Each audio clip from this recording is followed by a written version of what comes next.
Paragraph 16, we talk about prorations and association assessments. So the important takeaway here, there are a couple actually. First of all, the buyer is responsible for the day of closing forward, and the seller is responsible for anything that leads up to the day of closing. So taxes in Colorado are paid in arrears.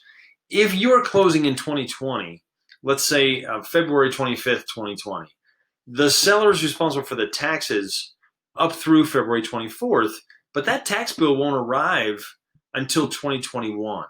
And so what happens is the title company is going to prorate that tax bill based on the most recent mill levy. And they're going to take money from the seller and give it to the buyer at closing. So when that tax bill arrives next year, the buyer has already been paid. And so that's a key takeaway. All those prorations are final at closing, even though some of those bills won't come due for a while.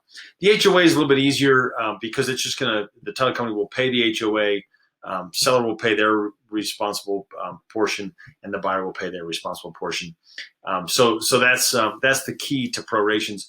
And then again, as I mentioned, the final settlement is at the closing table, and so that's a key.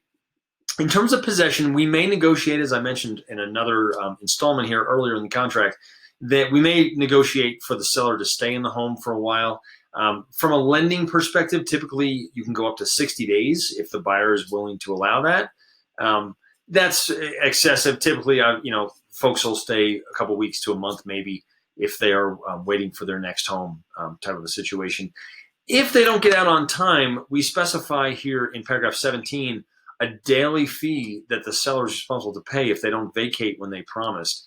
And really that's to cover any expenses that the buyer is going to incur, additional storage time, additional rental perhaps, right? So it's a high number to take into account all those inconveniences and costs that are associated with that delay.